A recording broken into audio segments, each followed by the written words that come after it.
When you're thirsty, what do you reach for? Most people choose a nice cold bottle of water. Pure, clean, healthy, right? Well, the truth about that portable thirst quencher may just surprise you. Bottled water isn't as pure, clean, or healthy as you thought it was. The Environmental Protection Agency, also known as EPA, regulates and monitors our tap water. There are many levels and restrictions on the contents of our tap water. One such limit is AMCL, maximum contaminant level. AMCL is the maximum amount of a contaminant allowed in tap water. There are also secondary MCLs for added safety. The Food and Drug Administration, which is the FDA, monitors our bottled water. Oddly, FDA regulates it as a food instead of a beverage, and the regulations are relatively relaxed for food.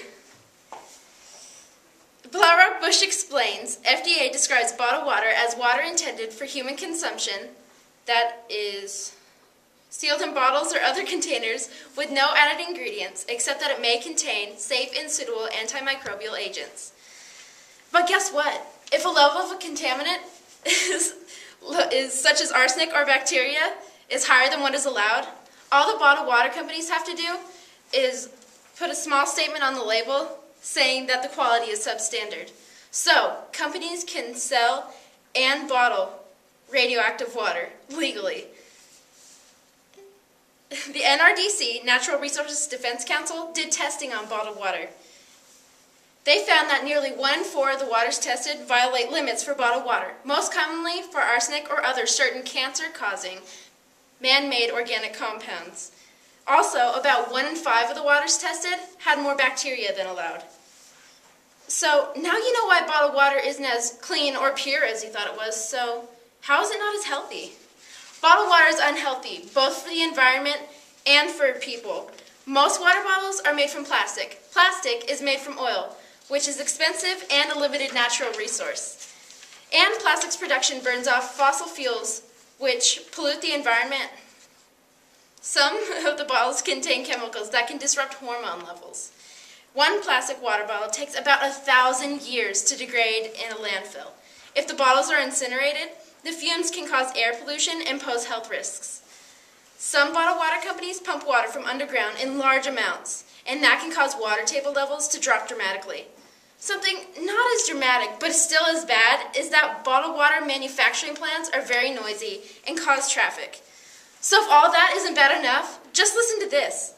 Many companies mislead consumers about the water in their bottles. For example, FDA's rule allows water to be labeled spring water even if it is pumped to the surface from an underground well, rather than naturally rising to the surface.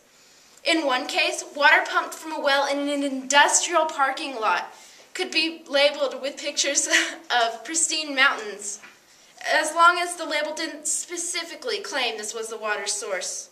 If companies can get away with this, just imagine what else they can do. Another example is a brand of so-called mountain spring water had the water source coded as PWS on the bottle cap to hide that the water's actual source was from the public water supply. As a matter of fact, 1/4 of bottled water is just plain tap water, and about 40% of all bottled water is derived from tap water.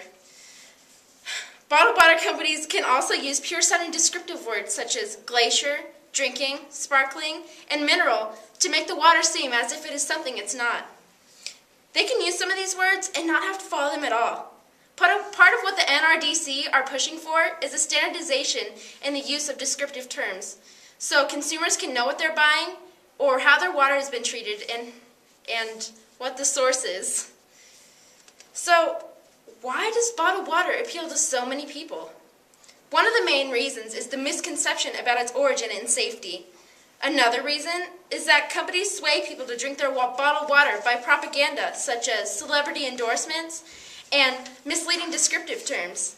But it's also kind of a fashion statement. If you think about it, drinking a bottle of water sends out a message of youth, purity, and being healthy.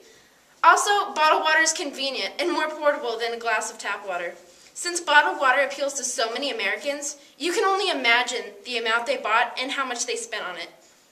According to Blarock-Bush, in 2001, Americans were drinking bottled water in record numbers, 5 billion gallons. That's about the same amount of water that falls from Niagara Falls in 2 hours. 6 years later, in 2007, Americans used even more, a whopping 8.8 billion gallons. A bottle of water may cost over $1.50. That's 1,900 times the price of tap water. In 2007, people in the U.S. spent $16.8 billion on bottled water. As Industrial Engineer reports, it's a 12% increase from the year before. It's also the slowest growth rate since the 1990s. Lately, there's been a lot of commotion about reducing your carbon footprint and stopping global warming. Because of this, people have reduced their usage of natural resources, and so have companies. Companies have started reducing the amount of plastic used in their bottles. Now, bottled water, being the most used beverage, uses fewer resources than all other beverages. Bottled water is one of the most progressive and up-and-coming items in modern times, and unfortunately, companies have taken advantage of this. Companies have misled consumers and used loopholes in the laws and regulations of bottled water to their advantage in ways that are detrimental to the consumers. Bottled water is unhealthy for the environment and for people.